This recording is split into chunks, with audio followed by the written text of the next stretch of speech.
আজি আমি আহোম সাম্ৰাজ্যৰ বিষয়ে অলপ আলোচনা কৰিম। পাৰ্ট 1। চুকাফা অসমলৈ কোন চনত আহিছিল? আপোনালোকে অপশ্যনসমূহ চাই 5 ছেকেণ্ডৰ ভিতৰত এনচাৰটো দিবলৈ চেষ্টা কৰক। উত্তৰটো হ'ল অপশ্যন ডি, 1228 চনত। 2 নম্বৰ কুৱেশ্যন, আহোমসকলৰ বিবাহ পদ্ধতিক কি বুলি কোৱা হয়?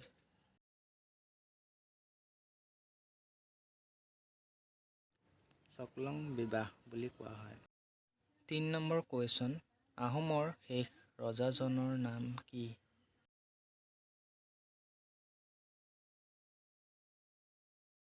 উত্তৰ বি, পুৰন্দৰ সিংহ।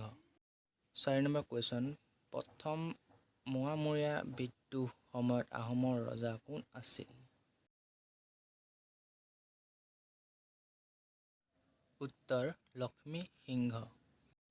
5 নম্বৰ কুৱেশ্যন, আহোম আৰু মোগলৰ মাজত হোৱা শেষৰ ৰণখনৰ নাম কি আছিল?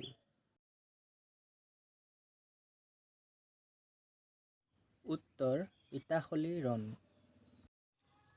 শৰাইঘাটৰ যুদ্ধ কিমান চনত সংঘটিত হৈছিল? উত্তৰ 1671 চনত, 1671ত। 7 নম্বৰ কুৱেশ্যন, শৰাইঘাটৰ যুদ্ধত মোগলৰ সেনাপতি কোন আছিল?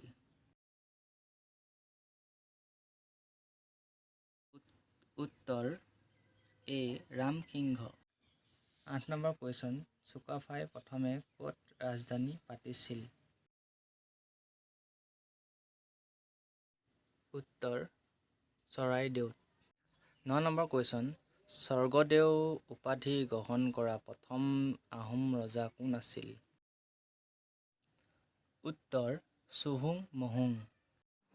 আটাইতকৈ কম বয়সীয়া আহোমৰ ৰজাজনৰ নাম কি?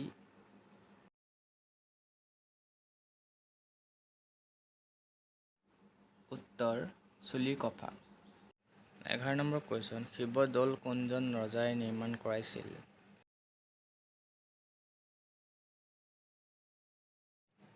উত্তৰ স্বৰ্গদেউ ৰাজেশ সিংহই। 12 নম্বৰ কুৱেশ্যন, নামদাং নদীৰ ওপৰত কোনজন ৰজাই শিলৰ সাঁকো নিৰ্মাণ কৰিছিল? উত্তৰ স্বৰ্গদেউ ৰুদ্ৰসিংহই। 13 নম্বৰ কুৱেশ্যন, ধোদৰ আলি আৰু অকা আলি কোনজন ৰজাৰ দিনত নিৰ্মাণ কৰিছিল? উত্তৰ গদাধৰ সিংহৰ দিনত। 14 নম্বৰ কুৱেশ্যন, কোনজন আহোম ৰজাই জয়সাগৰ পুখুৰী আৰু জয়দৌল নিৰ্মাণ কৰাইছিল? উত্তৰ ৰুদ্ৰসিংহই। 15 নম্বৰ কুৱেশ্যন, ৰংঘৰ কোনজন ৰজাই সজাইছিল?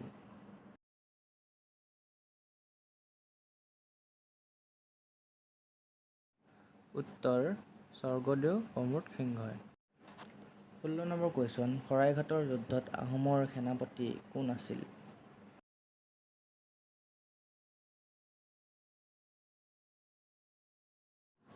উত্তৰ চুডাংফা। দিহিং নদীৰ পাৰত চৰগোৱা নামে ঠাই এখনত নতুন নগৰ পাতি তালৈ ৰাজধানী স্থানান্তৰ কৰা আহোম ৰজাজনৰ নাম কি?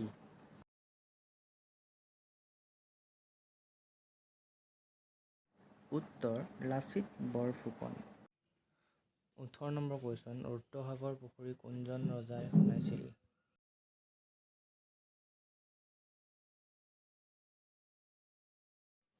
উত্তৰ লক্ষ্মী সিংহই। 19 নম্বৰ কুৱেশ্যন, আহোম আৰু কছাৰীৰ মাজত সংঘটিত প্ৰথমখন যুদ্ধ কোন গৰাকী আহোম ৰজাৰ দিনত হৈছিল?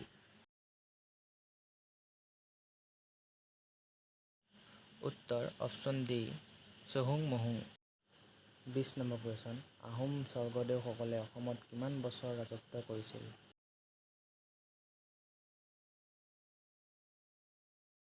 উত্তৰ প্ৰায় 600 বছৰ। 21 নম্বৰ কুৱেশ্যন, শৰাইঘাটৰ মূল যুদ্ধৰ সময়ত আহোমৰ ৰজা কোন আছিল? এই এনচাৰটো আপোনালোকে কমেণ্টত জনাব।